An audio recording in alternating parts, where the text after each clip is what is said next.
Alors, dans cette deuxième partie de vidéo, maintenant qu'on a passé en revue la partie vraiment la plus fun, à savoir tous les différents brushes, on va passer en revue tous les différents outils, autrement dit, tout ce qui est ici dans la colonne de gauche. Alors, le premier, donc, c'est l'outil brush, celui dont tu vas te servir la majorité du temps.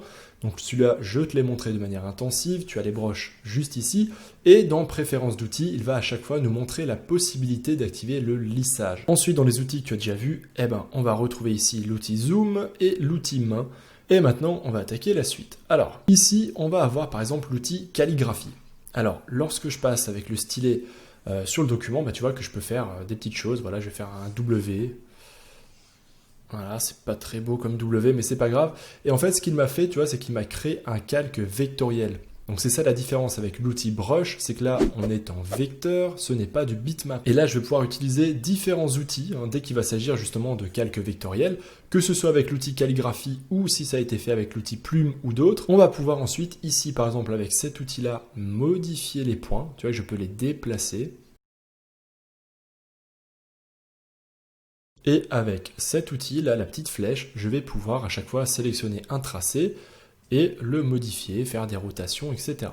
Et tant qu'on y est, je vais aussi te parler tout de suite de l'outil texte qui est juste ici, qui est une véritable plaie à utiliser. Tu vois que tu fais en fait une espèce de rectangle, ça t'ouvre cette boîte de dialogue où tu vas pouvoir modifier la typo, etc. Là, tu peux modifier le texte. Voilà, ensuite il faut faire enregistrer pour que ça se mette à jour. Bref, je te cache pas que l'outil texte est vraiment, mais complètement dépassé. Il n'est absolument pas pratique et je pense que tu ne t'en serviras vraiment pas souvent. De toute façon, les 4 outils qui sont là-haut, je pense que tu ne t'en serviras vraiment jamais. C'est pour ça que je passe pas plus de temps que ça là-dessus. C'est surtout à partir de l'outil brush et tout ce qui est en bas. Donc là, je supprime ce calque et on va attaquer maintenant la suite. Là, par exemple, on a l'outil trait, plutôt l'outil de ligne, pardon. Donc là, tu vois que je vais faire une ligne sur mon document. Et ce qui est très intéressant, c'est qu'il va tout de suite faire la ligne avec le brush que j'ai sélectionné. Donc si je reprends par exemple le brush rond de base et que je fais un trait, tu vois que je fais un trait avec la brush ronde. Et là, je peux changer sa taille et tu vois que ça va changer l'épaisseur de mon trait. Et voilà. Et d'ailleurs, tu peux voir aussi que ça prend en compte le réglage de variation de taille. Ça va être plus fin au début et à la fin, et entre les deux, ça va être plus épais. Je te laisserai expérimenter, en tout cas c'est un petit outil qui peut s'avérer bien utile. Ensuite on a ici l'outil de rectangle, donc là ça va être pareil, je vais baisser la taille de mon brush pour que tu vois bien. Un petit peu comme le trait, cette fois-ci on va faire un rectangle. Voilà, donc là aussi il reprend la forme du brush, je passe assez vite parce que je pense que c'est assez clair. Là on a l'outil ellipse qui va fonctionner de la même manière.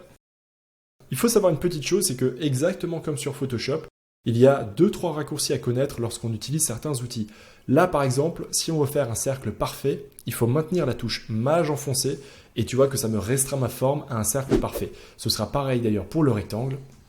Si j'appuie Maj, je fais un rectangle. Si j'appuie pas, je peux faire des pavés non réguliers.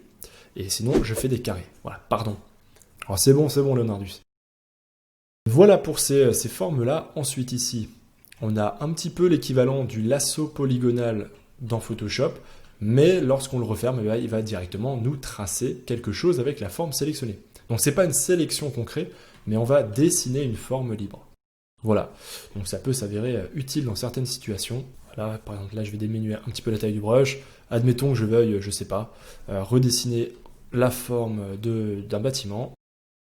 Voilà, ça a été fait, il a appliqué le brush que j'avais sélectionné. Très sincèrement, de toi à moi, je pense que tu ne te serviras pas beaucoup de ces outils-là. Généralement, si on veut faire des formes précises, on va plutôt faire soit les outils de dessin ici, que je vais te montrer après et qui sont super cool, soit les outils de sélection. Mais je te les montre quand même, comme ça tu les auras vus.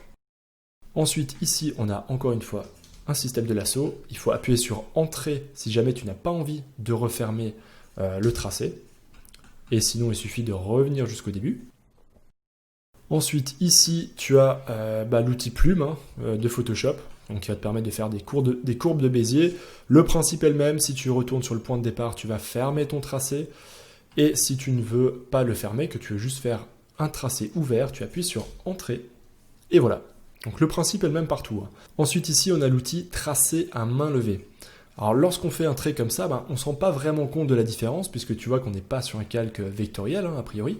On est bien sur un calque en pixels, mais si tu regardes bien, en fait tu vas faire un premier tracé un peu brouillon, et ensuite ton trait va apparaître de manière lissée. Alors je t'avoue que je ne vois pas trop l'intérêt de cet outil dans la mesure où tu peux très bien prendre l'outil brush et activer ici le lissage. Ça te permettra même de pouvoir faire varier l'épaisseur de ta line en fonction de la pression, tout en ayant toujours un beau lissage. Mais voilà, j'en sais rien, je pense que certains doivent quand même utiliser cet outil. Et enfin, on a deux brushes ici qui sont assez spéciaux. Je pense que tu t'en serviras pas souvent, surtout de celui-ci. Donc là, à première vue, lorsque tu peins avec, tu verras rien de particulier. Mais on va commencer à activer ces effets lorsqu'on va commencer à jouer ici dans les préférences d'outils. Donc là, on va dans masse. Je te rappelle d'ailleurs au passage que si jamais tu n'as pas cette fenêtre, il suffit d'aller dans paramètres, panneaux, préférences d'outils. Donc si jamais il te manque quelque chose, tu pourras toujours le retrouver ici. Donc là, je vais augmenter la masse par exemple. Et là déjà, mon trait est beaucoup plus lent lorsque je peins, donc je sens que le lissage est vraiment beaucoup plus fort. Tu vois, lorsque je fais des petits tremblements, ils sont quasiment pas pris en compte. Wouhou! Et là, on a glissé. Alors, toi, je ne sais pas si tu t'en rendras compte, mais en fait, là, par exemple, je vais essayer de te tracer juste un cercle. Et c'est assez marrant à utiliser. Je vais te le remettre au maximum. Ah, ça fait l'effet inverse. C'est vraiment intéressant. Ça, je m'en sers jamais. Et franchement, je pense pas que toi non plus, tu t'en serviras un jour. En gros, lorsque ce paramètre glisser est à 50, 0,5, lorsque je fais un cercle, ça me donne à peu près un cercle. Si maintenant je réduis ce réglage, je refais un cercle, tu vois qu'il va me faire ces espèces de tremblements aléatoires tout le long de mon tracé. Et au contraire, si je vais de l'autre côté, c'est assez difficile à décrire comme sensation, mais ça me lisse. Ouais, c'est ça, ça me lisse mon cercle et devient plus régulier. Bref, c'est assez bizarre, c'est vraiment à tester. Ce sont, on va dire, des espèces d'effets de lissage qui rajoutent presque un effet de physique et d'aléatoire. À tester, moi en tout cas, j'y vois pas grande utilité étant donné qu'encore une fois, on a le brush avec le lissage. Enfin, celui-ci, hop, comme tu peux le voir, je vais faire ça sur un calque propre. Il va te permettre de peindre, de dessiner avec plusieurs brosses à la fois. D'ailleurs, je crois qu'il s'appelle multibrosse, effectivement. Donc là, par exemple, tu vois qu'il est réglé pour me faire une symétrie de 4 brosses. Donc 4 brushes, tu vois, de manière verticale et horizontale. Et ça, c'est quelque chose qu'on peut régler ici. Donc là aussi, tu vois, je peux réactiver le lissage si j'en ai envie. Et ici, je vais pouvoir changer le type du comportement. Alors, je vais juste baisser un peu ça, voilà, comme ça, tu verras tout. Donc là, par exemple, on est sur la symétrie. J'ai 4 brosses. Je peux très bien augmenter ce chiffre et en mettre 10, par exemple. Donc là, tu vois qu'il va prendre comme repère le centre de la création et il va me faire 10 fois ce que je fais de manière circulaire. Évidemment, je peux aussi revenir sur 2. Voilà, tu vois un petit peu ce que ça donne. On peut déplacer l'origine, juste ici, si jamais tu veux déplacer le centre de symétrie. Tu peux faire des rotations aussi. Voilà, je te montre pas ça, je te laisserai expérimenter. Ensuite, ici, on a miroir. Alors, comment ça fonctionne? Voilà, il faut sélectionner soit vertical, soit horizontal. Donc là, tu vois, j'ai une symétrie horizontale. Là, j'ai une symétrie verticale. Il faut savoir d'ailleurs que ce petit réglage-là, tu peux aussi très bien l'avoir en reprenant le brush avec le raccourci B et en activant ici les 2 derniers boutons que je ne t'avais pas encore montrés. Donc là, tu vois que tu as un guide de dessin de symétrie qui vient d'apparaître. Et ça, c'est vraiment bien foutu, encore mieux que dans Photoshop, parce que tu peux très rapidement le déplacer là où tu veux. Tu as la même chose avec un repère ici horizontal. Et là, par exemple, vu que j'ai activé les deux, tu vois qu'à nouveau, je vais avoir les deux à la fois. Si je désactive par exemple le repère vertical, je vais faire simplement une symétrie horizontale. Bref, les petits outils de symétrie, bien pratiques, bien intuitifs. Je retourne sur Multibrosse juste ici. Qu'est-ce qu'il y avait de sympa encore à te montrer? Donc translater, ça permet simplement de déplacer en quelque sorte ton brush, tu vois que je peux augmenter le nombre de traits, je peux aussi augmenter la distance entre les deux. Qu'est-ce qu'on a ensuite? Flocon de neige, alors celui-là je sais pas, je l'ai pas encore utilisé. Bon, ok, je vois pas trop la différence avec la symétrie précédente, pour moi c'est la même chose. Attention d'ailleurs, quand tu utilises cet outil, si jamais tu as beaucoup de brosses, comme tu es en train de le voir, ça peut faire planter Krita. Ou en tout cas, ça peut te créer des ralentissements vraiment très prononcés. Donc là, je ne sais pas si je vais réussir à le récupérer. Bon, ben voilà, j'ai redémarré. Et donc, le tout dernier que je t'avais pas montré, c'était Copy Translate. Là encore, c'est vraiment pas le plus intéressant. Donc, je te laisserai tester tout ça. En tout cas, c'est surtout la symétrie qui va être intéressante. Les miroirs, généralement, on va s'en servir bêtement avec le brush, hein, pas besoin de ça. Et voilà pour cet outil. Et tant qu'on y est, je vais repasser rapidement, mais vraiment très rapidement, sur quelques autres outils qu'on a vus juste avant, notamment les outils de forme, donc carré, ellipse et forme libre, pour te montrer que dans les préférences d'outils, tu as là aussi des réglages. Par exemple avec le carré, enfin le rectangle, si je veux faire un rectangle avec des dimensions précises, je peux ici les sélectionner. Voilà, 400 sur 200. Et ça marche pas. Voilà, j'avais oublié ici de verrouiller les cadenas. Donc là, par exemple, un simple clic, tu vois, me permet de faire un rectangle avec précisément cette taille-là. Si maintenant je garde par exemple juste la hauteur bloquée, bah, je vais faire des formes avec toujours la même hauteur. Voilà, je rentre pas plus dans les détails que ça, c'est pas super intéressant, je te laisserai regarder, comme dit, c'est pas un des outils les plus utilisés. Pour l'ellipse, tu vas retrouver à peu près les mêmes choses. Et puis pour toutes ces formes, l'autre réglage que tu vas avoir, c'est le remplissage. Donc là, par exemple, pour l'instant, on ne la remplit pas, tu vois, qu'on fait juste le contour à partir de la brosse qui a été sélectionnée, mais je pourrais très bien le remplir avec la couleur du premier plan, le motif qu'on va sélectionner là-haut, ou alors la couleur de second plan, donc la couleur de fond. Donc là, par exemple, je te refais une forme. Hop, tu vois qu'elle a été remplie avec la couleur de second plan. Ensuite, outil suivant. Alors là, ça va être un peu plus intéressant. On va commencer par les outils de sélection. Donc les outils de sélection, ce sont des outils dont tu vas te servir absolument tout le temps, hein, je te le dis si jamais tu débutes. Donc ils vont te permettre de faire comme ici des rectangles, hein, voilà. Encore une fois, comme avec les formes là-haut, si tu maintiens la touche mage enfoncée, tu vas faire un carré parfait. Pareil ici avec l'outil ellipse, hein. Si je veux faire un cercle parfait, je maintiens mage enfoncé. Et si je ne me trompe pas, si je veux centrer mon ellipse, j'appuie sur CTRL. Voilà, et tu vois que ma transformation ne se fait plus vers en bas à droite, mais elle reste centrée. Tu vois la différence, là c'est sans, et là c'est avec. Bref, je te laisserai juste tester les raccourcis mage et CTRL lorsque tu traces des formes. Autre raccourci qu'il faut connaître lorsque tu fais des sélections, peu importe l'outil, hein, que ce soit justement l'outil ici de lasso polygonal, comment ils l'ont appelé d'ailleurs, sélection polygonale, ou alors que tu utilises l'outil rectangle ellipse, ou même ici l'outil de sélection libre qui te permet de tracer simplement avec ta tablette ou ta souris les formes que tu veux, il faut retenir la touche mage. Donc lorsque je garde mage enfoncé, tu vois que mon curseur se change, tu vois que j'ai un petit plus qui apparaît, et ça me permet de rajouter une forme à ma sélection. Et ça marche aussi avec d'autres outils, hein. Tu vois, si maintenant je prends l'outil de sélection carré, j'appuie sur mage, hop, ça me permet de rajouter un rectangle à ma sélection.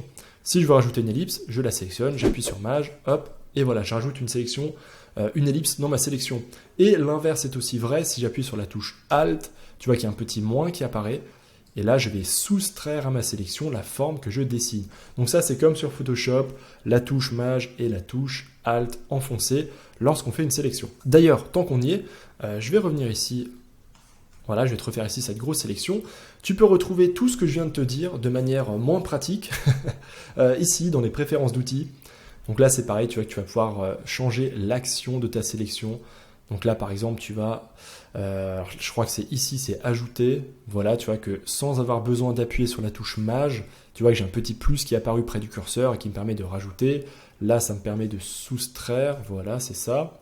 Là, ça me permet de garder la sélection entre les deux. Voilà, tu vois que ça m'a sélectionné dans ma sélection la partie que j'avais sélectionnée. Ouais, je sais pas trop si tu as compris. Je distribue par boum boum et je grille un vaza. Pour désactiver tous ces modes, on revient là-dessus. Comme ça, on revient sur le mode normal. Et d'ailleurs, cette sélection, on peut aussi la faire, effectivement. Sur Krita, on peut aussi la faire en maintenant Maj et Alt enfoncé comme sur Photoshop. Donc là, tu vois, par exemple, si je relâche, je vais sélectionner le rectangle, mais uniquement dans mon rectangle déjà sélectionné. Bonnet de bain ou poutre apparente? Je sors en soutif et...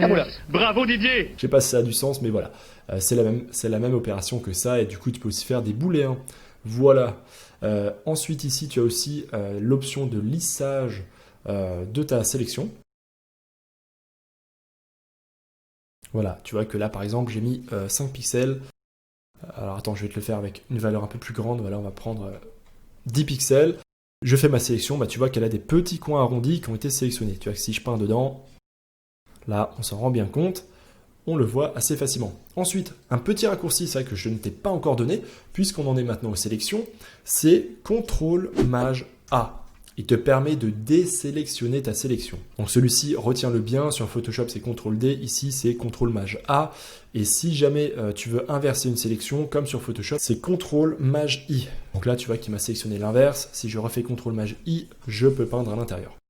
Et CTRL-MAJ-A pour désélectionner. Voilà, donc ça c'était pour les outils de sélection, donc tous ceux qui sont ici. Ensuite, je vais revenir ici sur mon calque principal et je vais te montrer les quelques derniers outils de sélection qui sont cette fois-ci des outils de sélection de couleurs sur ton document. On a notamment ici la baguette magique qu'ils ont renommée sélection d'une zone de couleur continue. C'est pas super facile à retenir, mais peu importe. Donc là, cet outil est super intéressant pour sélectionner des zones de couleurs. Tu vois qu'ici, j'ai cliqué dans les couleurs foncées, là, bleu foncé, bah ça m'a sélectionné toutes celles qui sont relativement proches et à proximité, tant que le tracé est connecté. Ça, c'est très important. Donc là, par exemple, tu vois, je vais cliquer ici, ça va me sélectionner toute la couleur, toutes les couleurs qui sont proches de cette espèce de cyan très très clair. Et si par exemple, je veux sélectionner le cyan très clair qui est ici, là aussi, je peux faire Maj et faire un clic. Et tu vois que ça m'a fait une sélection, on va dire, des couleurs qui sont ici similaires. Si maintenant je voulais rajouter, par exemple, je ne sais pas, le orange clair, bah c'est pareil, je peux faire Maj en foncé et ça va me sélectionner ça. Si jamais la sélection de la couleur n'est pas exactement ce que tu voulais, tu peux l'affiner ici dans Préférences d'outils. Là, tu vas pouvoir changer l'imprécision. Enfin, je pense que c'est ça. Ouais, c'est ça. Alors l'imprécision, c'est vraiment un drôle de terme. Je me demande des fois où est-ce qu'ils vont chercher leur traduction. Donc l'imprécision, ça va être la tolérance. Voilà, c'est la tolérance dans Photoshop. J'ai mis un peu de temps à retrouver le terme et ça va te permettre de savoir à quel point tu vas vouloir étendre la couleur que tu sélectionnes. Par exemple ici, si maintenant je clique dans le jaune ici, je vais zoomer. Donc je vais désélectionner. Je vais mettre une imprécision du coup très faible à 3. Je vais cliquer ici dans ma petite fenêtre jaune. Et tu vois, je vais sélectionner seulement la couleur qui est vraiment très très proche, uniquement le jaune qui est juste autour. Si maintenant j'augmente ce chiffre, je le mets par exemple à 18, je reclique au même endroit, tu vois qu'il m'a pris non seulement cette zone, mais aussi tout le orange qui est autour. Si maintenant je l'augmente encore, cette fois-ci, il va me prendre une zone encore plus étendue. Tu vois qu'on va du jaune au orange vers du rouge. Et si je mets ça au maximum, eh ben je sélectionne, comme tu peux le voir, une très grande portion de mon image. Voilà. Donc là, la tolérance est très élevée, donc j'ai sélectionné finalement toutes les couleurs chaudes de l'image. J'ai juste pas sélectionné les parties les plus bleues qui sont le plus éloignées en termes de couleur du jaune. Bref, voilà, ça c'est pour les sélections de couleurs de baguette magique. Joue avec la tolérance ici pour avoir le bon résultat. Tu peux aussi augmenter, réduire la sélection et avoir une sélection avec un bord progressif, un contour progressif, ce que eux ont appelé un bord doux. Donc là, je te laisse tester, ça va simplement adoucir ton contour. Autre chose hyper pratique, ça par contre, j'adore cet outil dans Krita. Je serais l'homme le plus heureux du monde s'il l'ait rajouté dans Photoshop. C'est celui-ci juste en dessous. Le principe, c'est le même que finalement la baguette magique, seulement on n'a pas besoin d'avoir une sélection continue. Toi, je vais baisser ici l'imprécision, je vais désélectionner histoire que tu comprennes la différence. C'est que maintenant, je vais sélectionner non pas juste les pixels cyan qui sont dans cette zone, là où c'est collé, là où on est dans la même zone, là où les pixels se touchent, je vais sélectionner tous les pixels cyan partout dans mon image. Donc, tu vois qu'il met un petit peu de temps à travailler et il me sélectionne partout, même dans les zones tu vois, qui ne touchent, qui sont complètement déconnectées. Pareil, si maintenant je veux sélectionner tous les jaunes, tu vois que je peux cliquer dessus. Ça, je pense que ce sera un bon exemple. Et tu vois qu'il m'a pris toutes les couleurs jaunes et orangées claires partout sur l'image, y compris sur les autres buildings. Donc ça, c'est un outil qui est hyper pratique. Je m'en sers tout le temps sur Photoshop. Et malheureusement, ce n'est pas aussi bien pensé qu'ici dans Krita. Voilà pour ça. Ensuite, ici, on a un dernier outil qui te permet de faire des espèces de tracés. Donc là, tu vois que tu as encore des réglages pour changer tout ça. Je rentre pas dans les détails, c'est simplement de la courbe de Bézier que qui va te permettre de faire des sélections. Et enfin, ici, tu as un dernier outil. Je vais être sincère ici, je ne sais pas trop ce qu'il fait, je m'en sers pas, je pense que je m'en servirai jamais, même si je savais comment l'utiliser. Voilà, mon cher, je crois qu'on a fait le tour de presque tous les outils standards. Il me reste maintenant la transformation à te montrer, les outils de dégradé, et ensuite, on va attaquer les outils de guide de dessin. Bon, Leonardus, petite pause méritée.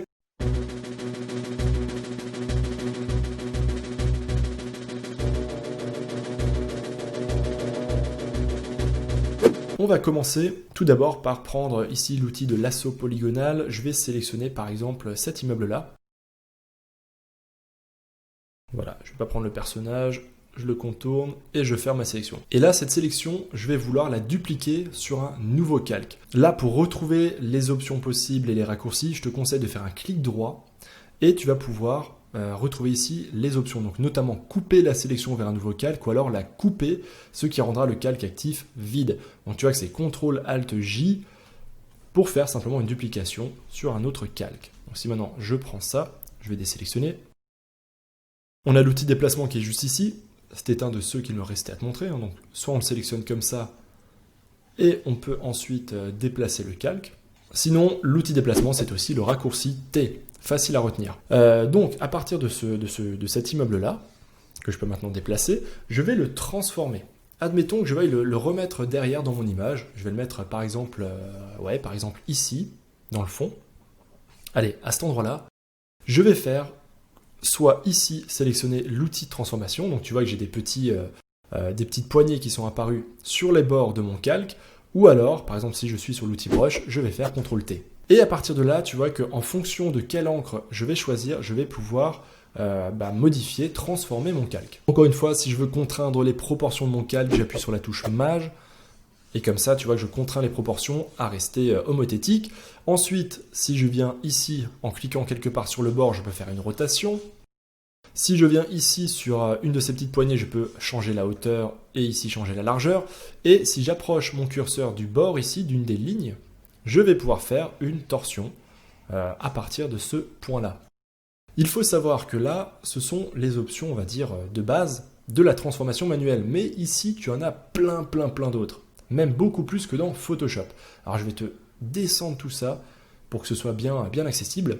Là, par exemple, tu vas avoir la perspective, si je ne me trompe pas. Voilà, exactement, c'est bien ça. Donc tu vois que maintenant, lorsque je rapproche mon curseur d'un des coins, j'ai une petite main qui apparaît et qui me permet de changer la perspective de mon calque. Et c'est exactement ce dont j'ai besoin. Tu vois, je vais remodifier un petit peu la perspective de mon building, voilà, pour la faire coller à son nouvel emplacement. Donc là, je pourrais faire cette méthode-là. Sinon, l'autre méthode, j'annule en faisant échappe, c'est de faire un clic droit, libre. Là, je reviens sur le premier mode de transformation. Si je fais un clic droit, perspective, j'arrive ici sur le deuxième.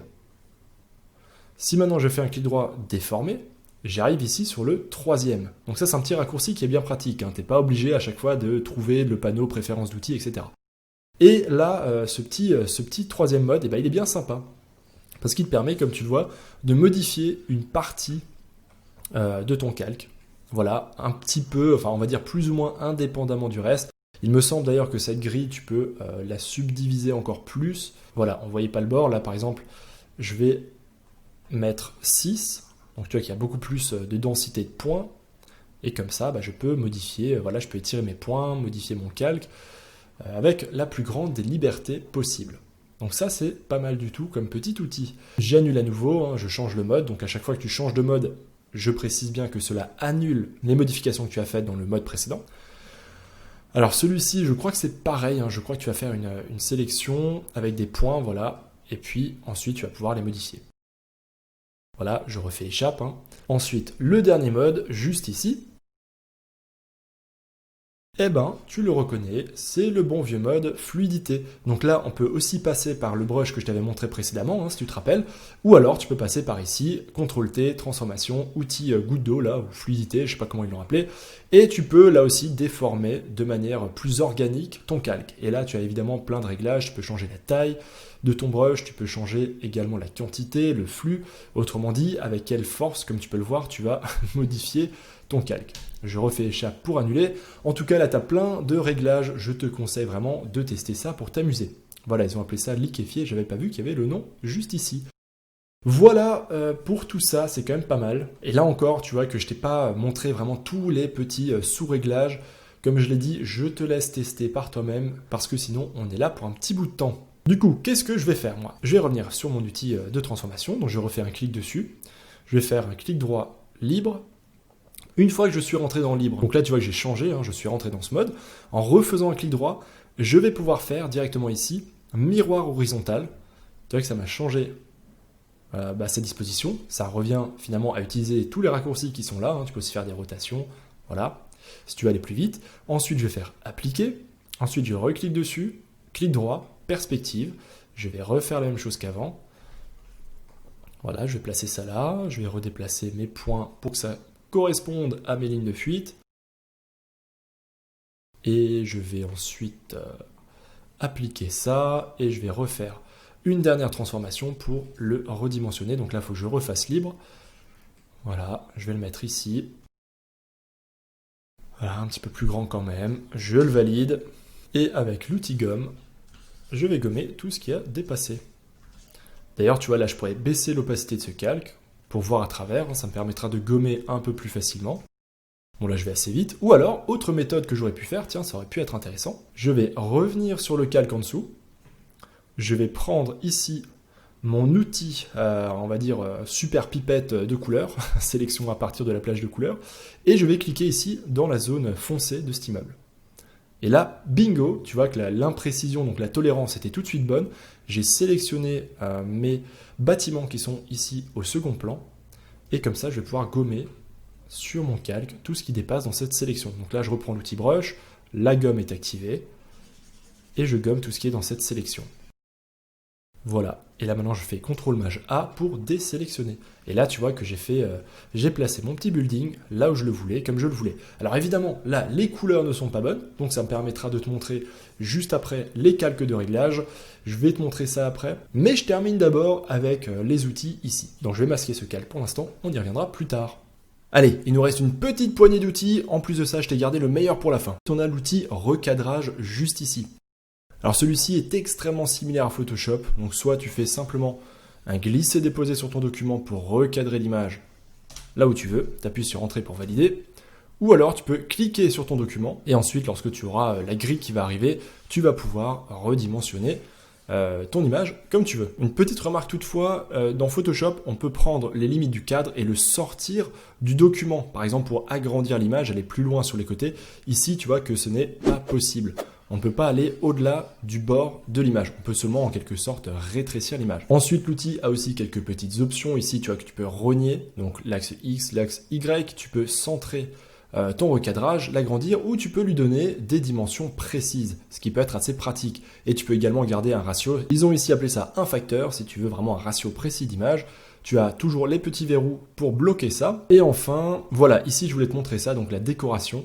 Encore une fois, c'est une traduction un petit peu bizarre. Par défaut, elle est réglée sur tiers et la plupart du temps, on va laisser ça. Cela dit, si jamais tu veux que ta grille ici de prévisualisation n'affiche pas une grille des tiers, tu peux très bien mettre 5e. Et tu vois que ta grille ici va afficher plus de lignes horizontales et verticales. Tu as également ici photo de passeport. Bon voilà, ça m'a l'air d'être très très spécifique.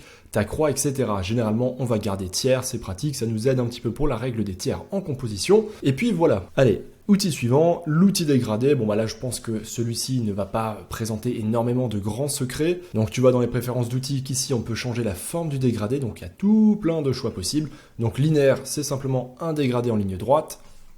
Voilà, tu vois un petit peu ce que ça donne. Si tu veux changer la couleur du dégradé, je te rappelle que c'est là-haut. Tu vas ensuite pouvoir en sélectionner un autre. Voilà, tu peux créer les tiens comme je te l'ai montré dans la précédente vidéo en faisant ajouter. Tu peux également les modifier en allant ici. Voilà, on va faire ça par exemple. Je valide et hop, j'ai un superbe dégradé jamaïcain.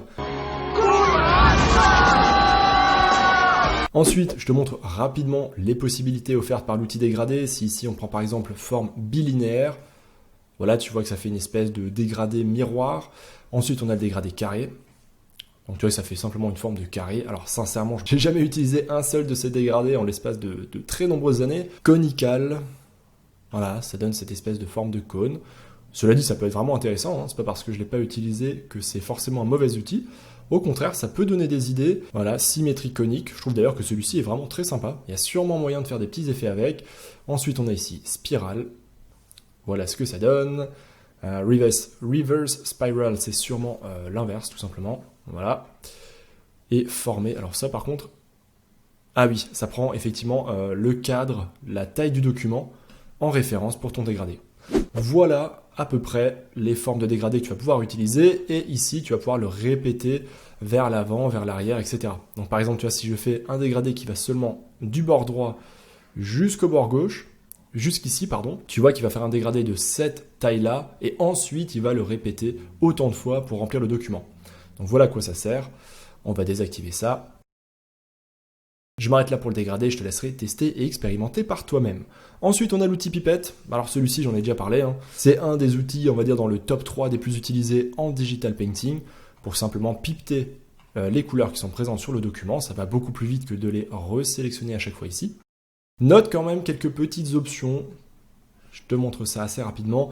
Donc la pipette, tu peux pipeter tous les calques visibles, c'est ce qu'on va généralement garder comme réglage, mais il peut aussi arriver, pour une raison X ou Y, que tu veuilles simplement pipeter le calque sur lequel tu te trouves actuellement.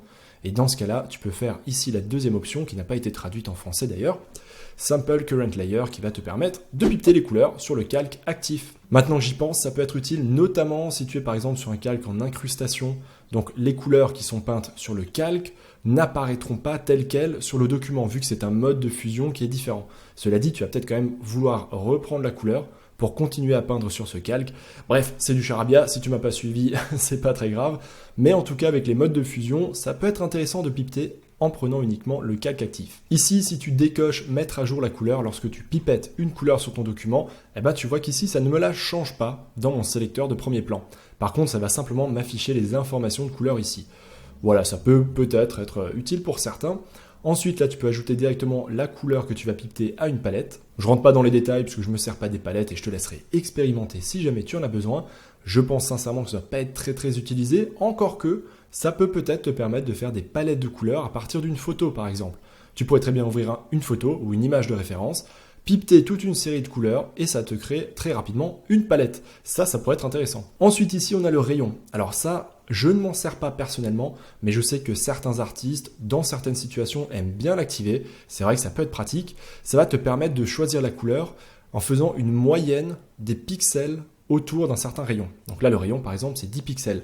Ça t'est peut-être déjà arrivé, par exemple, d'utiliser une photo et d'avoir dessus beaucoup de bruit, donc des pixels, lorsqu'on zoome, qui vont avoir des couleurs qui sont très différentes d'un pixel à l'autre, alors que pourtant, quand on dézoome, on voit assez clairement une couleur, alors que lorsqu'on est vraiment zoomé, chaque pixel semble très différent, avec du bleu, du vert, du gris, du jaune. Et donc, quelquefois, c'est difficile justement de pipeter ce vert. On va en fait pipeter la couleur du pixel précisément, et donc, ce rayon va te permettre de lisser ça et d'avoir la couleur en moyenne de tous les pixels autour. C'est un peu compliqué à expliquer, mais voilà, si jamais tu as des soucis pour choper une couleur, essaye de modifier le rayon et de l'agrandir. Moi, je remets ça à 1. Ensuite, ici, on a le mélange. Alors, je ne sais pas si tu t'en rends bien compte, je vais agrandir ici le sélecteur de couleurs pour que tu vois l'effet que ça produit, et sincèrement, ça peut être vraiment très intéressant. Je vais prendre par exemple ici, voilà, cette espèce de... On va prendre du gris, comme ça on verra bien les couleurs, l'effet. Lorsque je clique ici sur mon bâtiment qui est de couleur orange foncé, tu vois que je vais non pas à 100% sur la couleur foncée, orange foncé, mais je m'en rapproche à chaque fois de 20%. Donc tu vois que plus je clique, plus je me rapproche de cette fameuse couleur, et une fois que j'y suis, tu vois que ça bouge quasiment plus, parce que j'y suis. Si maintenant je vais sur l'espèce de violet foncé, voilà, tu vois que petit à petit je m'en rapproche. Donc ça pourrait être intéressant si tu as une couleur qui te plaît et que tu veux simplement te rapprocher un peu d'une couleur qui est quelque part sur ton document sans la remplacer complètement. Sache que tu peux jouer ici avec le mélange. Encore une fois, c'est le genre de tout petits outils, de petites options comme ça qui sont présentes dans Krita et que j'aime beaucoup. Et je trouve que c'est une vraie valeur ajoutée. Ensuite ici, tu as la possibilité d'afficher les couleurs en pourcentage. Voilà, ça par contre, je pense que c'est vraiment très peu utile. Ok pour l'outil pipette, on a fait le tour. Ensuite ici, on a l'outil masque de colorisation. Alors cet outil-là est vraiment pas instinctif de ce que j'ai pu en voir. Pour comprendre son principe, ça demande déjà pas mal de temps et d'investissement. Donc je vais le laisser de côté. Je te laisse le découvrir par toi-même. Fais une recherche sur YouTube ou ailleurs si tu veux. Tout ce que je peux dire, c'est qu'en tout cas, à part si tu travailles par exemple en colorisation de bande dessinée, donc que tu fais des ancrages et qu'ensuite tu veux coloriser des formes, il y a très peu de chances que tu t'en serves en digital painting.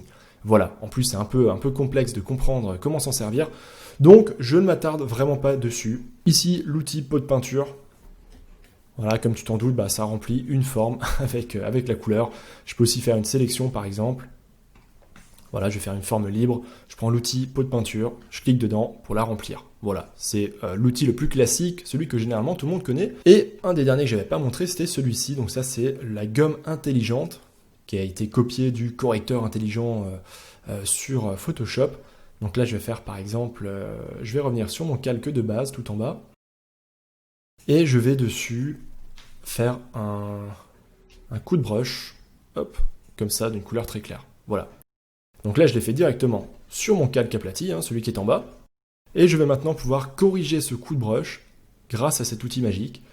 Donc là, tu vois que le radius, il est à 4. Donc là, on va l'agrandir un petit peu, histoire qu'il recouvre mon trait en entier. Là, tu vois, je repasse par-dessus. On le laisse ensuite calculer.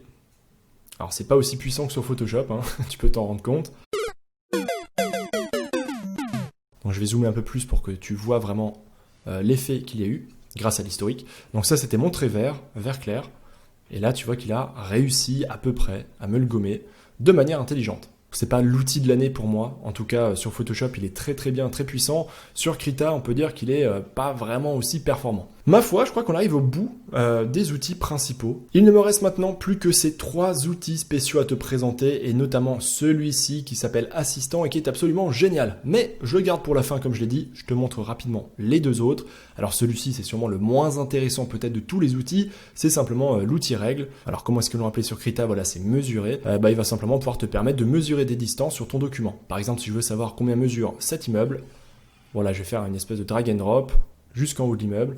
Alors tu le vois peut-être pas très bien parce qu'il est en pointillé noir sur noir, mais ici, dans préférences d'outils, il m'affiche la distance qui est de 1358 pixels. Il me donne également l'angle. Je peux changer ici l'unité de mesure. Et comme ça, je peux mesurer des distances sur mon document. Voilà, quelquefois ça peut être utile.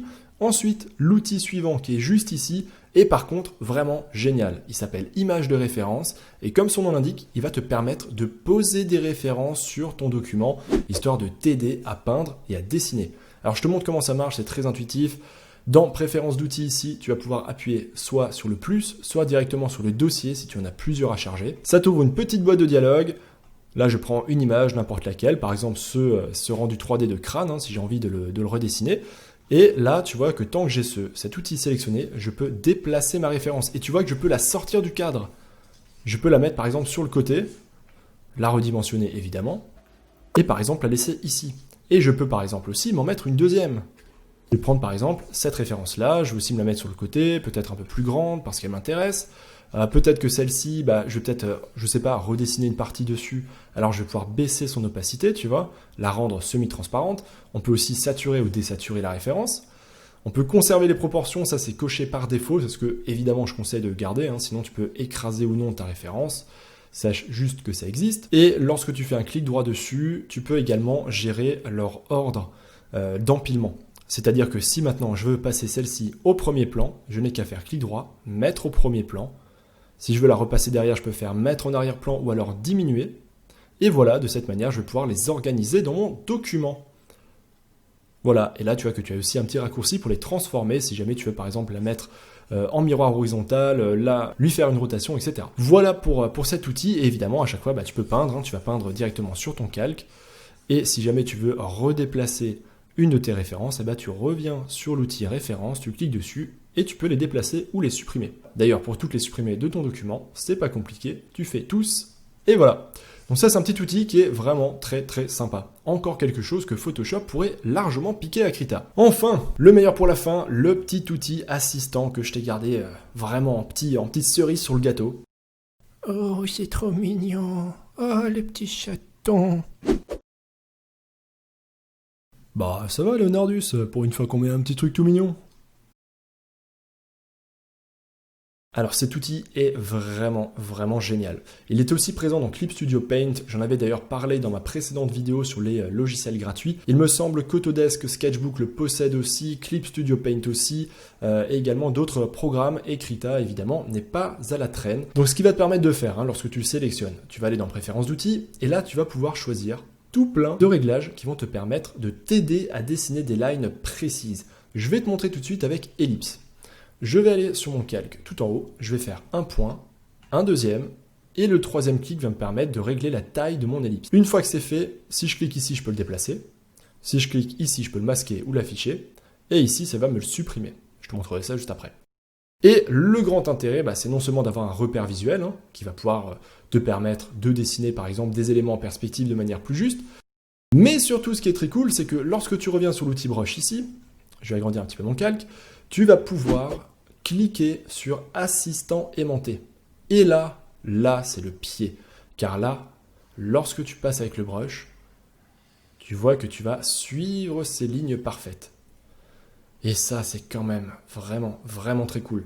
D'ailleurs, ici, tu peux aussi changer l'aimantation. Alors, je vais déplacer mon guide. Donc, pour revenir justement sur les guides de dessin, tu recliques sur l'assistant.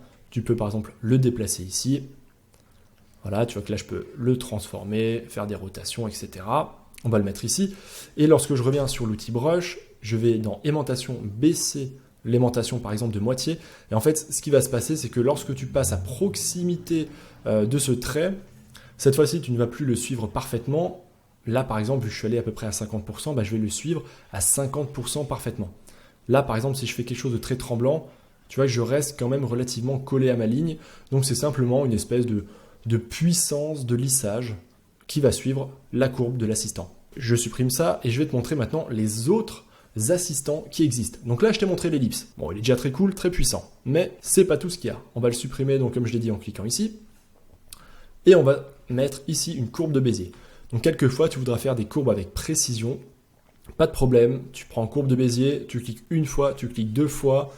Là, tu mets le réglage de la courbe que tu veux. Tu recliques. Et ici, tu vas ensuite pouvoir fermer ta courbe. Voilà, elle est faite, elle est prête. Et là, tu reviens sur le brush, assistant aimanté est toujours coché. Hop là, je suis ma courbe avec perfection. Et tu vois que si j'arrive au bout et que je dépasse, mon brush va s'arrêter. Il faut vraiment que j'aille beaucoup plus loin pour que ça commence à, comme tu le vois, à faire des bugs. Donc ça, c'est la courbe de Bézier. Ensuite, je supprime le suivant. C'est l'ellipse concentrique. Voilà, donc comme tu t'en doutes, voilà, donc tu vois ce que c'est simplement une ellipse. Donc une fois que tu as validé une première ellipse, ça te permet ensuite d'en faire une deuxième à l'intérieur. Voilà, ensuite je peux en faire une suivante. C'est vraiment bien foutu. Et comme ça, je peux en faire autant que je veux sans avoir besoin à chaque fois de replacer une ellipse. Donc c'est quand même vraiment bien foutu. Imagine-toi par exemple, là je vais désélectionner mon guide. Je reviens sur assistant, voilà, je supprime. Donc là, j'ai fait mes cercles concentriques, ça allait très vite. Et maintenant, je peux faire CTRL-T et je peux faire une transformation de mes ellipses. Et voilà, j'ai fait très rapidement des ellipses en perspective. Si je veux faire, par exemple, j'en sais rien, moi, une roue ou quelque chose comme ça. Là, je pourrais très bien vouloir faire une roue, hop. Et évidemment, pour fermer cette ellipse, j'aurais très bien pu refaire encore une fois un assistant, mais c'était juste pour te montrer l'idée. Allez, je te montre le suivant. Après ça, on a les outils de perspective. Là encore, c'est absolument mais génial, c'est génial. Donc avec l'outil perspective, je vais pouvoir faire des grilles de perspective. Donc là, par exemple, on va prendre la grille de perspective si je voulais rajouter des buildings ici sur le côté. Donc on va suivre mon point de fuite qui est vers le haut. Voilà, on va suivre un point de fuite, qui est là en bas, et un dernier ici, et hop, j'ai fait comme ça une grille de perspective qui pourrait très bien me permettre de faire la face avant de mon building. Et d'ailleurs, tu vois que maintenant que je repasse sur l'outil brush, dès que je suis à l'extérieur de mon outil, je peux peindre normalement. Par contre, dès que je me rapproche de ma grille, j'ai de nouveau l'aimantation ici qui revient en ligne de compte, et ça me permet, tu vois, de faire des lignes droites avec une énorme précision. En plus de ça, les grilles, le quadrillage me permet de faire des répétitions très rapidement en perspective de manière juste. Donc ça, c'est un outil qui est absolument génialissime. S'il te plaît, Photoshop, mets-moi tous ces outils de perspective de manière aussi intuitive et facile à utiliser. Donc voilà comment ça fonctionne. Et puis bien évidemment, tu peux revenir sur l'assistant et tu peux multiplier les grilles comme ça, voilà, pour aller relativement vite. Tu peux même t'amuser à en faire plusieurs si tu veux. Par exemple ici, tu vois, je peux très bien reprendre mon point, le redéplacer, etc. Et je peux très bien vouloir, hop, fermer ça à cet endroit-là. Voilà, j'essaie de faire en sorte que les points se superposent à peu près. Et puis je pourrais faire aussi une espèce de plafond comme ça pour fermer ma boîte. Voilà, et comme ça, tu vois, ça me permettrait de faire un cube ou un intérieur, par exemple, extrêmement vite en perspective. Allez, je supprime tout, donc si jamais tu as plusieurs guides comme ça, parce que tu peux bien sûr en créer plusieurs, il suffit de cliquer ici sur « Supprimer tous ». Ah, et d'ailleurs, avant que je le fasse, tu peux aussi ici baisser leur opacité.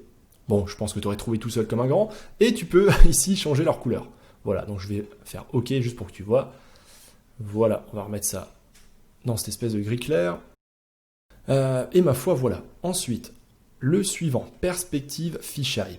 Alors si jamais tu as déjà essayé de dessiner en perspective fisheye, déjà félicitations à toi. Soit tu as suivi mes cours de dessin de la partie 2 du programme indispensable, où justement on voit tous les différents types de perspectives et on termine par la perspective fisheye, qui est en fait une perspective à 6 points. Ou alors vraiment t'es hyper curieux ou un petit peu maso, je sais pas, et tu t'es frotté à cette perspective qui est vraiment pas facile à mettre en œuvre. Donc comment ça fonctionne, je vais pas rentrer dans les détails, t'expliquer comment fonctionne la perspective fisheye, etc. Mais grosso modo tu vas venir faire ton cercle. Voilà, donc je prends les deux côtés extérieurs de mon cercle. Je vais ensuite venir valider sa taille, donc généralement un cercle parfait ce sera mieux, si du moins tu veux un fisheye qui soit juste d'un point de vue physique. Et ensuite on revient sur l'outil brush, et là tu vois que dès que je sélectionne le brush, eh ben, j'ai ce repère qui arrive, et qui va me permettre justement de faire mes lignes en suivant cette perspective fisheye. Voilà, tu vois, je peux faire tous mes petits traits. Et par contre, pour faire les traits qui vont être verticaux, là, je sais pas, il y a peut-être une méthode pour changer les points d'ancrage. Moi, la seule méthode que j'ai trouvée, en tout cas, c'est un petit peu de la bidouille, mais c'est de refaire en fait une perspective fisheye. Donc, je vais la supprimer. Je vais la refaire, mais cette fois-ci en partant de là-haut. Voilà, à peu près en prenant le même repère de largeur et de hauteur que le précédent. Et logiquement, si maintenant je reprends le brush, voilà, tu vois que je peux effectivement refaire mes tracés cette fois-ci de manière verticale. C'est toujours en fait entre les deux points que tu as tracés au début. Donc là, je ne sais pas s'il y a moyen de switcher pour les autres points. Moi, j'ai trouvé que ça. En tout cas, voilà comment ça fonctionne. C'est puissant, ça marche très bien. Lorsqu'on va vers l'extérieur du cercle, tu vois qu'on peut réduire la taille du brush pour faire les autres détails, etc. Voilà pour la perspective fisheye. Même si c'est à mon avis assez peu utilisé. Maintenant, on va voir le point de fuite. Voilà, un simple clic sur le document te permet de poser tes points de fuite. Si jamais tu veux en mettre deux, bah évidemment, tu cliques une deuxième fois. Si tu veux une perspective à 3 points, eh ben, tu rajoutes un troisième point sur ton document. Voilà, généralement, on va d'ailleurs le faire, en tout cas dans une composition telle que celle-ci, beaucoup plus haute. Donc là, pour te montrer un petit peu, de manière un peu plus juste, on peut très bien se faire ici un premier point de fuite, qui va être le point de fuite central dans mon image. Ensuite, on va essayer de faire un troisième point de fuite qui va être très très très haut dans mon document. Quelque chose à peu près comme ça, je dirais. Voilà, tu vois que ça correspond à peu près aux lignes verticales que moi j'ai faites dans mon image, même si moi je l'ai fait à main levée. D'ailleurs, je m'en suis pas trop mal sorti, j'ai l'impression. Et puis après, évidemment, on peut se rajouter encore d'autres points de fuite, un troisième, un quatrième si on a envie, etc. Donc ça, c'est hyper bien foutu. Là encore, Photoshop, si tu m'entends, je ne sais pas ce que tu attends pour le mettre, pour le rajouter. Ensuite, ici, on a règle infinie. Donc là, comme tu t'en doutes, ça va te permettre de faire simplement une règle. Et lorsque tu repasses sur l'outil brush, tu as une règle infinie qui va traverser tout ton document. Ici, l'intérêt est évidemment de faire des tracés qui sont parfaitement droits. Là, tu peux évidemment déplacer, en refaire un, etc. Ensuite, tu as la règle simple. Juste ici, c'est la dernière. Donc comme tu t'en doutes, ça te permet de faire un trait, mais cette fois-ci uniquement dans cette limite-là, sans dépasser. Et le tout dernier guide qu'il me reste à te montrer, c'est la règle parallèle. Voilà, donc on fait une première règle. Et ensuite, lorsque je retourne sur l'outil brush, tu vois que là, j'ai une ligne qui est parallèle au repère que j'ai fait, qui est venue. Donc ça, c'est très bien si tu dois faire très rapidement des lignes parallèles. Donc ça, je pense que c'est un outil, à mon avis, qui peut énormément servir, surtout si tu fais de l'architecture, ou des choses qui ont été faites par l'homme, avec beaucoup de lignes très parallèles, ou des choses assez symétriques. Voilà. D'ailleurs, au passage, si tu te posais la question, la symétrie fonctionne très bien en même temps que l'aimant des assistants. Donc tu peux très bien, comme tu le vois ici, bosser un design, faire du dessin, peu importe, avec les aimants en guide de dessin et en plus de la symétrie activée. Je vais reprendre par exemple ici, oups, faut que je resélectionne l'assistant et que je prenne l'ellipse. Tu vois, si je te refais par exemple une ellipse ici, voilà, comme si je voulais faire par exemple des yeux de robot ou peu importe, je reviens sur mon outil brush. Alors par contre, il faut quand même que je supprime celui-ci. Voilà, on va supprimer tous les autres pour ne garder que l'ellipse. Ça devrait être un peu plus propre, voilà. Et bien ici, tu vois que je peux sans aucun problème dessiner le contour de mon œil. Et voilà. Et cela en symétrie. Mon petit Leonardus, je crois qu'on en a terminé pour le tour des outils dans Krita. Je le redis rapidement, je pourrais encore plus rentrer dans les détails sur certains outils, certains réglages. Je pourrais aussi commencer à m'amuser, à me balader dans les menus pour te montrer absolument chaque option, chaque truc. Même si évidemment je vais encore t'en montrer juste après, notamment les masques, les calques et les filtres. Mais je m'arrête là, je pense que je t'ai montré largement plus que l'essentiel. Je sais pas s'il y a beaucoup d'autres vidéos en français sur YouTube qui traitent de Krita déjà de manière aussi complète. Si jamais, cela dit, j'ai oublié un outil important ou une option qui te paraît vraiment importante, je dis bien au niveau des outils et de ce que je t'ai montré dans cette vidéo, n'hésite pas à me le dire en commentaire si tu es un utilisateur de Krita, de la même manière que si jamais tu utilises un de ces réglages de manière un peu intelligente, maligne, si tu as des astuces à partager, n'hésite surtout pas. Je le redis très souvent dans mes vidéos, mais vos commentaires enrichissent largement la qualité de cette chaîne YouTube. Donc merci à toi qui regarde cette vidéo. Alors, je me fais maintenant un petit peu de place dans les calques parce que je vais revenir sur les calques et te parler un petit peu des filtres et des masques. Ça, c'est quelque chose de très important qu'il faut connaître. Le comportement est relativement similaire à celui de Photoshop à quelques exceptions près, puisqu'il y a un système de calque et de masque qui est, selon moi, encore plus puissant que celui dans Photoshop. Je vais te montrer ça tout de suite. Alors, ici, tu vois que pour l'instant, j'ai 3 calques. J'ai le calque d'en dessous, qui est donc l'intégralité de ce Digital Painting. J'ai ici mon petit bâtiment que j'avais replacé à cet endroit-là et qu'il fallait que j'intègre un petit peu mieux dans mon image. Donc ça, je vais le faire juste après. Je vais te montrer ça. Tu vois, il est juste là. Et par-dessus, j'ai un calque vide. Je vais revenir ici sur ce calque-là, histoire de te montrer un petit peu les différentes choses. Alors, ici, tu vois que tu as une petite flèche qui va te permettre d'accéder à tout ce menu-là. Donc dans la première partie ici, la première moitié, ça va nous permettre de créer des calques. Et en dessous, ça va nous permettre de créer des masques. Ce sont vraiment deux choses distinctes, même si leur fonctionnement est relativement semblable. On va commencer par la création d'un calque de dessin. Donc ça, c'est le raccourci insert. Si tu te rappelles, je t'en ai parlé au tout début, c'est simplement pour créer un nouveau calque. Donc un calque sur Krita s'appelle un calque de dessin. Ensuite, tu vas avoir un calque de groupe. Donc ça, comme je te l'ai montré, c'est simplement un groupe tel que cela existe sur Photoshop. Donc là, tu vois qu'il faut que j'arrive tant bien que mal, voilà, à le drag and dropper à l'intérieur. Donc ça, c'est simplement un groupe pour mettre plusieurs calques dedans. Encore une fois, le raccourci, si tu veux aller plus vite, c'est CTRL-G. Ensuite, on a cloné le calque. Voilà, c'est comme si tu fais CTRL-J. Rien de magique, je t'en ai déjà parlé.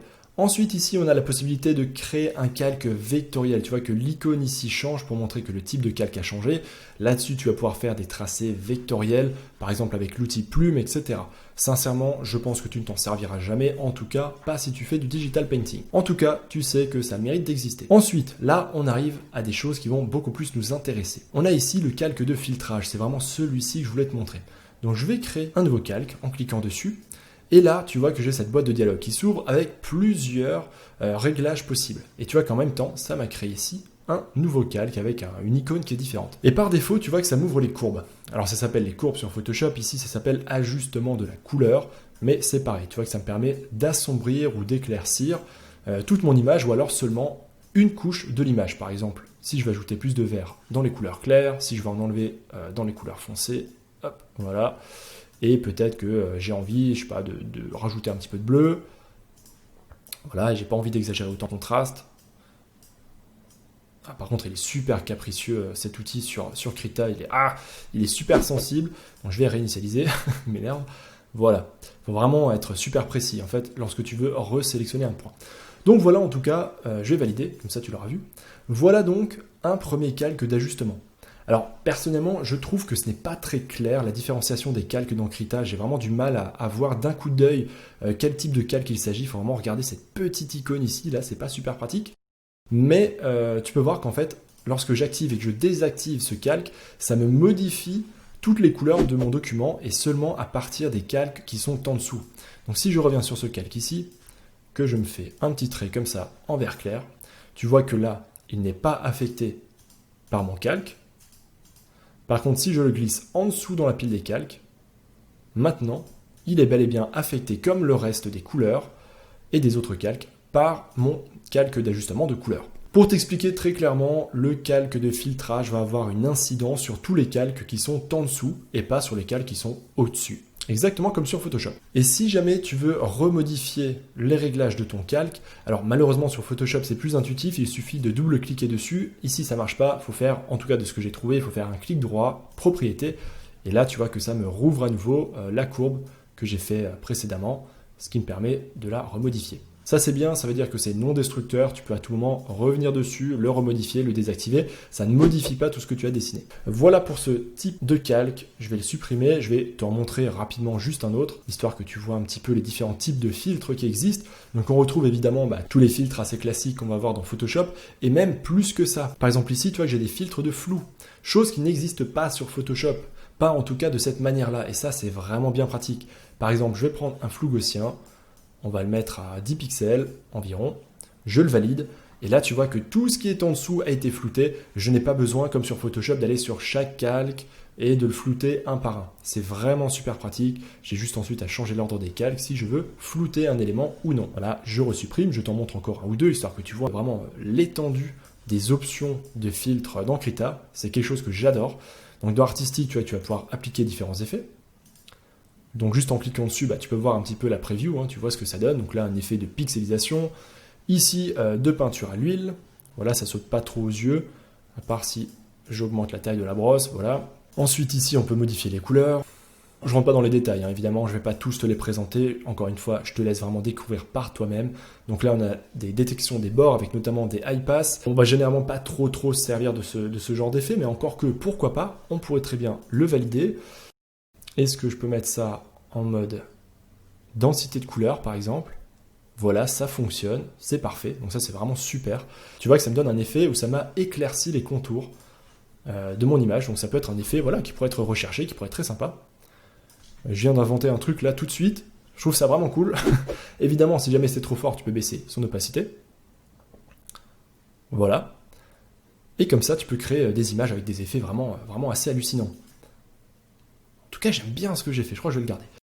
Je vais simplement masquer le calque, et je t'en montre un dernier, parce que je t'ai quand même pas tout montré, donc je retourne dans calque de filtrage.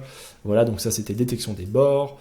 Donc là, ça va être pareil, ça va être des effets de bord qu'on va pouvoir, on va dire en quelque sorte, faire ressortir. Je sais pas si tu le vois très bien. Voilà, il y a vraiment plein de trucs, plein de réglages. Après, il faut prendre le temps de tester. Dis-toi en tout cas que les principaux sont vraiment dans ajuster. Voilà, flou et ajuster, je pense que ça va être les plus importants. Peut-être couleur aussi. Là, par exemple, tu vois qu'on va pouvoir ajuster les couleurs de l'image. Tu vois, je vais pouvoir rajouter par exemple un peu plus de jaune. Peut-être pouvoir rajouter un peu de cyan dans mon image. Voilà, il faut attendre que ça se mette à jour. Donc tu vois que c'est vraiment super bien foutu, c'est super simple. Si jamais tu veux modifier pour affiner ensuite un petit peu par ici, tu peux. Voilà, c'est comme si tu changeais les gammas, etc. etc. Là, tu as burn, ça aussi, ça va être très très bien. Donc tu vois que tu peux changer l'exposition en fonction de la rangée de valeurs, donc très sombre à très clair. Je m'attarde pas plus que ça là-dessus. Voilà, tu as les outils de dodge, donc ça c'est pareil, logiquement ça va t'éclaircir un petit peu tout. Les niveaux aussi, ça va être très important, comme dans Photoshop. Voilà, donc ils sont à cet endroit-là dans Krita. Ajustement de la couleur, donc ça on en a parlé. Le seuil, bon ça on s'en sert très rarement.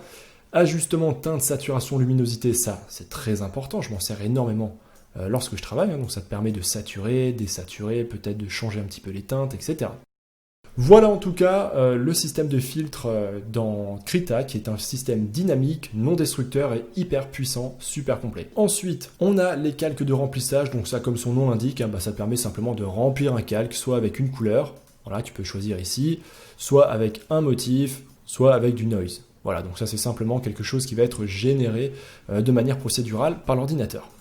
Voilà, donc si je valide, voilà, ça m'a rempli un calque, rien d'incroyable. Ensuite, le tout dernier, donc c'est calque de fichier. Voilà, donc là tu peux ouvrir un fichier. Hop, on va prendre ici ce JPEG, enfin ce PNG, pardon. Je fais ouvrir, pas de redimensionnement, je valide, et voilà. Donc c'est simplement un calque à partir d'un fichier. Très sincèrement, si c'est juste pour glisser une image dans ton document, généralement tu vas juste faire un drag and drop depuis ton dossier Windows, ou peu importe si t'es pas sur Windows, mais faire un glisser-déposer dans ta fenêtre. Ce sera bien plus pratique que de passer par là, ça fait beaucoup d'étapes. Voilà en tout cas pour les calques. Maintenant je vais te parler des masques et je te rassure, ça va aller relativement vite. Donc le masque de transparence, juste ici. Tu vois que l'affichage est différent. Donc cette fois-ci le masque il est rattaché à un calque. En fait c'est ça la grosse différence. C'est que les calques vont avoir une incidence sur l'intégralité des calques alors que les masques vont être rattachés à un seul calque.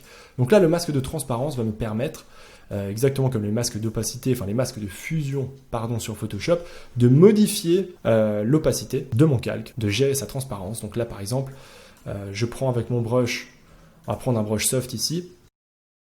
Voilà, je vais baisser un petit peu sa taille. Partout où je peins avec la couleur noire, tu vois, donc ici j'ai sélectionné du noir. Je vais masquer mon calque.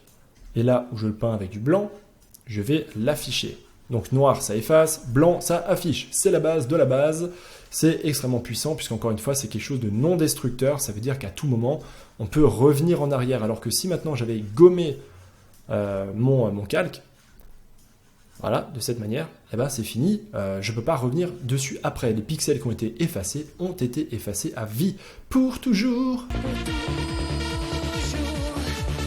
Je supprime mon masque de transparence. Je reviens sur le calque de base. Masque suivant, c'est un masque de filtrage. Donc là, tu vas reconnaître tout de suite la même boîte de dialogue qu'avant. Et là, c'est exactement ce que je t'expliquais. On va retrouver tous les réglages possibles. Seulement, au lieu qu'ils affectent tous les calques qui sont en dessous, eh ben, ça va se raccrocher uniquement à mon calque sélectionné. Et là, par exemple, eh ben, je vais essayer d'incruster un petit peu mieux mon bâtiment dans le fond. Donc pour faire ça, je vais aller par exemple dans ajustement de la couleur. Voilà, je vais l'éclaircir un petit peu. Voilà, je trouve vraiment pas précis ce truc par contre. Voilà, faut l'éclaircir un petit peu. Comme ça, je pense que c'est bien. Je vais ensuite aller dans le rouge. On va rajouter plus de rouge. Voilà, tu vois que c'est déjà beaucoup mieux. Et on va enlever un petit peu de bleu. Voilà, et là on est à peu près entre les deux, tu vois, entre le orange et le violet bleu foncé. Ok, on va dire que c'est bon, je valide, je fais ok, et tu vois que mon masque est ici. Et ce qui est bien, c'est que je peux évidemment mettre plusieurs masques. Si maintenant je reviens sur mon calque, donc je le sélectionne, je reclique là, je peux très bien mettre un masque de transparence aussi, donc là je pourrais très bien le masquer sur le bas, et avoir en même temps mon masque de filtrage. De la même manière que je pourrais avoir un autre masque de filtrage, en plus de celui-ci. Par exemple, si je veux changer... par exemple, la teinte et la saturation. Voilà, tu vois que là je change la teinte, je vais le sursaturer, voilà, juste pour que tu le vois bien, c'est absolument hideux. Je fais OK, et là tu vois que j'ai ce masque, qui s'est bien appliqué, et j'ai toujours l'autre en dessous qui est actif. Voilà, donc tu vois, je peux très bien les changer, et je peux aussi changer leur ordre. Voilà, et tu vois qu'en fonction de l'ordre et des modifications que tu vas faire sur ton calque, évidemment, tu vas aussi changer le résultat que tu vas obtenir. Et ces masques, tu peux aussi les appliquer à d'autres calques. Tu vois que là, par exemple, je l'ai appliqué au calque d'au-dessus, juste en faisant un glisser-déposer. Voilà ce que je voulais te montrer pour ça. Je ne vais encore une fois pas te montrer les 40 000 types de masques. C'est la même chose que pour les calques de filtrage. Ensuite, les masques. Qu'est-ce qu'il nous reste? Masque de colorisation. Alors celui-ci, je ne vais pas te l'expliquer ici, en fait il reprend le même outil que j'ai passé précédemment, qui était juste ici, donc masque de colorisation, l'un et l'autre sont liés. Donc encore une fois, celui-ci, je ne te le montre pas, il est surtout fait si tu fais de l'ancrage, de la colorisation. Voilà, c'est très très spécifique, c'est un peu compliqué à apprendre, donc je vais simplement le supprimer, sache en tout cas qu'il est là et qu'il existe. Ensuite, dans le tout dernier, on a donc le masque de transformation. Donc là, tu vois, je vais pouvoir faire une transformation, par exemple celle-ci.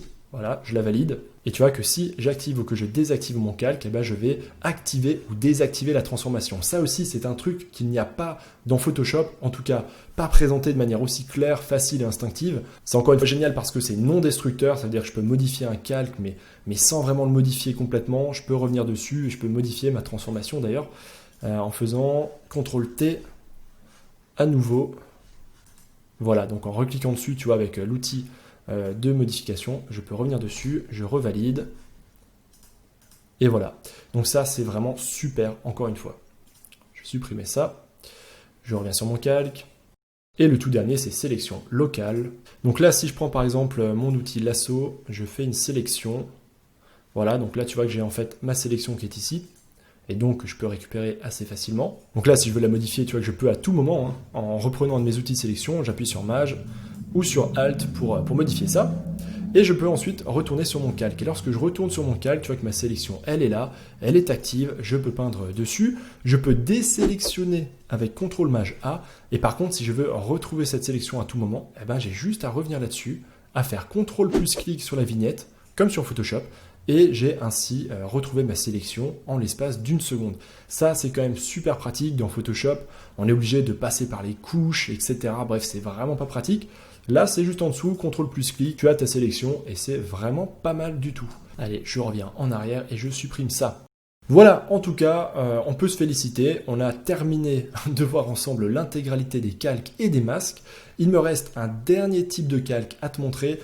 Alors celui-ci, je t'avoue qu'il est vraiment pas instinctif quand on arrive de Photoshop pour l'apprendre dans Krita, c'est le masque d'écrêtage, ou calque d'écrêtage. Je sais même pas comment ça s'appelle ici, tu vois. En tout cas, c'est cette petite icône ici, là, l'espèce de alpha dont je t'ai pas encore parlé. Alors, je vais réafficher ici ma forme verte, histoire de te montrer comment ça fonctionne. Alors, pour te montrer à quel point c'est pas instinctif, hein, j'ai dû aller sur la page d'aide de Krita pour comprendre comment fonctionnaient les masques d'écrêtage sur Krita, et je te montre simplement leur présentation. Donc c'est des espèces de schémas comme ça, absolument indigestes. Celui-ci n'est pas vraiment mieux. Et encore d'autres schémas bien compliqués pour essayer de comprendre comment ça fonctionne. Donc ça, c'était pour la petite anecdote, alors qu'en vrai, c'est pas ultra compliqué une fois qu'on a compris. Donc je vais t'expliquer ça. Je t'assure que tu peux me remercier de te faire gagner du temps. En gros, ce qu'il faut faire pour faire un masque d'écrêtage, c'est beaucoup moins facile et intuitif que dans Photoshop. C'est qu'on va commencer par faire un groupe. Donc je vais faire CTRL-G sur ce calque. Donc c'est sur cette forme-là que je vais appliquer mon calque d'écrêtage. Je vais créer un nouveau calque par-dessus et là, je vais lui appliquer le masque d'écrêtage. Je vais prendre ici du jaune et là, tu vois qu'effectivement, ce calque-là ne va peindre que dans la forme qui est en dessous, ou plutôt il ne va s'afficher que dans la forme qui est en dessous, parce que si je le glisse au-dessus, tu vois que mes coups de pinceau dépassent bel et bien de la forme. Mais le fait de le passer dans ce groupe font qu'il ne dépassera pas de ma forme. Et si jamais je fais plusieurs calques dans ce groupe, voilà, je fais un autre calque, où cette fois-ci, je vais prendre un autre brush et je vais faire une forme rouge, en rose. Tu vois que ma forme rose s'est rajoutée, elle dépasse de la forme verte, et mon calque jaune va également s'afficher sur la forme rose. Donc autrement dit, il s'affiche sur tout ce qui est en dessous de lui dans ce groupe de calques. Voilà, donc c'est à la fois un avantage sur Photoshop parce que ça permet d'écrêter des calques sur plusieurs calques à la fois en faisant un groupe et en les mettant dedans, et en même temps, lorsqu'on débute, c'est pas vraiment très intuitif. Et ça fait beaucoup d'étapes si on veut juste écrêter un calque sur un autre. Voilà en tout cas comment ça fonctionne. Retiens juste qu'il faut faire un groupe et qu'il faut que le calque que tu veux écrêter soit tout en haut. Je vais supprimer ça. Du coup, je vais te montrer un petit exemple de comment est-ce qu'on pourrait s'en servir. Donc je reviens ici sur mon immeuble, je fais CTRL-G, comme ça je l'ai mis à l'intérieur de mon groupe de calques. D'ailleurs, tu peux voir ici que par défaut, il m'a automatiquement fermé les masques qui étaient appliqués à ce calque, histoire qu'on n'ait pas une espèce de cascade avec beaucoup trop d'informations. Donc à tout moment, tu vois qu'en cliquant sur la flèche, je peux rouvrir ou fermer. Je vais créer un nouveau calque par-dessus, je clique sur le petit alpha, je prends mon brush soft juste ici, je prends l'espèce de rose clair qui est juste ici, j'agrandis un petit peu mon brush, je vais passer sur le bas de mon bâtiment, comme ça je vais rajouter en fait de l'atmosphère sur le bas, et là évidemment l'opacité est un petit peu trop grosse, donc je le diminue. On va mettre ça par exemple là. Voilà, on va mettre ça à 26%. Tu vois que ça me permet de rajouter de l'atmosphère, juste assez pour que ce soit réaliste. Si je veux d'ailleurs, je peux très bien dupliquer ce calque. Donc je fais CTRL-J. Je vais lui augmenter son opacité. Je vais prendre l'outil gomme. Et comme ça, je vais l'afficher uniquement sur le bas. Si par exemple, je veux rajouter beaucoup d'atmosphère juste sur le bas. Donc tu vois qu'on peut très bien faire plusieurs calques écrêtés. Ils vont tous s'écrêter sur la même forme qui est celle du groupe. Voilà, donc là tu vois que c'est sans ces calques, ça c'est avec. Ça me permet de peindre uniquement dans la forme de mon building. Voilà pour cette partie-là. Ensuite, dernière petite chose qui va me rester à te montrer. Alors là, bien sûr, je ne vais pas faire avec toi tous les menus un par un, mais je voulais quand même passer rapidement sur certains. Déjà, le premier, j'en ai pas parlé, mais c'est fichier. Évidemment, il va être important parce que là, tu vas pouvoir créer un nouveau fichier, ouvrir un fichier ou ouvrir un document récent. Ensuite, là, tu peux enregistrer, CTRL-S. Évidemment, j'en ai pas parlé, mais c'est un raccourci universel sur tous les programmes. CTRL-MAJ-S ici, qui, tout comme exporter d'ailleurs en dessous, va te permettre d'ouvrir la boîte de dialogue qui va ensuite te permettre de changer le format de ton fichier. Si tu travailles sur un fichier Krita, qui est le fichier natif du logiciel, qui va te permettre de garder tous tes calques, etc., tu vas peut-être pouvoir en faire un JPEG par exemple. Donc tu vas pouvoir passer par là, tu prends image JPEG ou PNG, et ainsi tu vas pouvoir enregistrer ton image. Autre chose de très intéressant, tu peux l'enregistrer en fichier Photoshop, en PSD. Et ça, c'est quand même vraiment génial. Parce que oui, il y a une compatibilité entre le format PSD et Krita. Donc tu peux très bien enregistrer des PSD et ensuite les ouvrir sur Photoshop. J'ai testé et ça marche. Tout comme tu peux aussi faire l'inverse. Voilà pour ce petit réglage. D'ailleurs, en parlant d'enregistrement de fichiers, il y a un petit truc que je trouve vraiment très cool. C'est ça, c'est enregistrer la version incrémentale. Donc là, je l'ai fait. Et je te montre mon dossier. Et tu vois qu'en fait, il m'a fait une copie de mon fichier qu'il a enregistré en l'appelant 002. Si maintenant je refais fichier, enregistrer la version incrémentale, je retourne dans mon dossier, Voilà, j'attends quelques secondes et maintenant j'ai une version 003. Donc ça, c'est pas mal, ça te permet de le faire en un seul raccourci. À côté de ça, tu as quelques autres petites options, voilà, je te laisserai découvrir, c'est pas très important, pas de nécessité d'en parler ici. Ici, tu vas pouvoir faire des choses assez basiques, hein, comme des copier-coller, remplir avec la couleur de premier plan, d'arrière-plan, etc. Dans affichage, c'est pareil, tu as pas mal de petites options. D'ailleurs, ça me fait penser que j'ai oublié de te montrer le raccourci tab. Donc tu vois que le raccourci tab me permet de masquer tous les panneaux, toutes les barres d'outils, etc. Exactement d'ailleurs comme dans Photoshop. Tu as d'ailleurs ici d'autres modes d'affichage que je te laisserai tester. Voilà, ici tu as tableau, c'est pareil, je ne vais pas non plus rentrer dans les détails. Tu as des règles, tu as des guides, ça peut être bien si tu as besoin de mesurer ton document ou autre. Tu as grille des pixels également. Ici tu vas pouvoir aimanter, notamment si justement tu utilises la grille ou la grille des pixels. Tu vois que tu peux aussi ici masquer ou afficher les assistants au dessin, ou alors tes images de référence. Donc ça, c'est quand même pas mal. Si jamais tu as mis tes quelques images, mais que tu n'en as plus besoin, mais que tu n'as quand même pas envie de les supprimer, tu peux simplement les masquer ici. Dans Images, c'est pareil, hein, tu vas retrouver des propriétés, des choses que tu peux changer, des modifications à faire sur l'image. Ensuite, dans Calque, on va retrouver un petit peu tout ce qu'on a pu faire ici dans le panneau des calques. Donc tu vois qu'on peut en créer, en convertir, en importer, etc. Ce qui est intéressant par contre de noter ici, c'est que tu as transformation de tous les calques. Donc là, tu peux appliquer des transformations sur tous les calques en même temps. Ça, c'est par contre vraiment pas mal. Encore un truc que Photoshop n'a pas. Et tu as encore quelques autres options. Dans sélectionner, là aussi, tu vas avoir pas mal de choses qui ont un rapport évidemment avec les sélections. Il faut avoir une sélection active pour que les options ne soient pas grisées, ça va de soi. Dans filtre, on va retrouver finalement tous les filtres qu'on avait ici. Si maintenant tu fais calque de filtrage, voilà, seulement cette fois-ci, tu vas l'appliquer de manière destructive à ton calque. Donc là, tu vois que tu peux aller dans filtre. Voilà, flou, etc. Alors là, je suis sur un dossier, donc ça marche pas. Donc je vais revenir par exemple sur mon immeuble. Et là, tu vois, je peux faire par exemple filtre, flou gaussien, et tu vois que ça me floute mon immeuble. Par contre, si je valide, cette fois-ci, c'est appliqué de manière destructive à mon calque. Je pourrais pas revenir en arrière, le remodifier ou autre. Dans Outils, tu vois que tu vas retrouver les scripts. Je passe rapidement dans les paramètres. Là aussi, tu as les paramètres. Si tu veux changer la couleur du thème, par exemple, tu peux. C'est aussi là que tu vas retrouver tous les panneaux. Si tu veux en afficher certains, en enlever d'autres. D'ailleurs, je ne te les ai pas tous montrés, mais il y a un petit paquet de panneaux. La plupart sont vraiment spécifiques et pour moi, ils ne sont pas super intéressants pour du digital painting. Ensuite, tu peux changer la langue, etc. Et enfin, ta fenêtre et aide. Là, je te laisserai regarder. Voilà pour ce gros tour d'horizon de Krita. C'était long, voilà, je t'avoue que ça m'a pris quelques heures de t'enregistrer tout ça, j'espère en tout cas que ce sera utile. J'ai pas arrêté de le dire, mais je le redis encore une fois en conclusion, Krita est vraiment un super logiciel pour le digital painting, je suis vraiment halluciné par le nombre d'outils, de petites options super pratiques qui existent dans ce logiciel qui est pourtant gratuit et qui n'existe pas dans Photoshop, qui est pourtant encore et toujours le leader de l'industrie. Donc là, malheureusement, on ne peut que jeter la pierre à Photoshop pour ne pas proposer de mise à jour aussi performante que Krita. Et je voulais quand même préciser qu'il y a une chose que je ne t'ai pas montré dans cette vidéo. Si vraiment c'est très demandé, je pourrais peut-être prendre la peine de le faire pour une vidéo dans le futur. Ce sont toutes les options et les outils d'animation dans Krita. Parce que oui, on peut aussi faire de l'animation dans Krita. Tu vois que si je clique ici, alors toi tu ne le verras pas entièrement, mais il y a un espace de travail qui s'appelle animation et qui va te permettre d'avoir finalement d'autres outils, d'autres panneaux, notamment une timeline pour faire de l'animation 2D. Donc ça, je ne te l'ai pas montré du tout, c'est quand même très spécifique, on n'est plus dans du digital painting, mais sache que cela existe. Et si c'est très demandé, je pourrais peut-être me pencher dessus pour t'expliquer un petit peu comment ça fonctionne. Bon Leonardus, je crois qu'on a bien mérité une petite bière. Et à côté de ça, je vais encore te préparer une dernière petite vidéo, cette fois-ci un petit tutoriel à suivre, très simple pour prendre en main Krita de manière un peu plus pratique, en suivant ce que je vais faire étape par étape. Je vais simplement faire, je pense, juste un petit personnage, histoire de te remontrer un petit peu finalement un processus de travail, déjà qui soit très simple, pour te permettre de peindre sans te prendre la tête, ou en tout cas en tirant parti de la puissance de Krita, des calques et de toutes ces choses qui existent. Ça permettra aussi peut-être de te faire la main avec ma méthodologie de travail et avec les raccourcis. Et si tu débutes, ça peut aussi tout simplement te mettre en confiance sur le fait n'importe qui peut apprendre à dessiner et peindre, que ce soit sur Krita, sur Photoshop ou en dessin traditionnel, peu importe. Je rappelle encore et toujours que c'est quelque chose qui s'apprend. Donc là, tu vois que cette image, je l'ai fait en 2 heures. Évidemment, si j'ai réussi à faire cette image en 2 heures, évidemment, si tu débutes, tu vas mettre plus de temps ou alors tu auras un résultat moins bien, mais en tout cas, c'est tout à fait possible d'arriver même jusqu'au meilleur niveau si on s'en donne les moyens. Évidemment, ça reste quelque chose que j'ai fait très rapidement en 2 heures. Si je faisais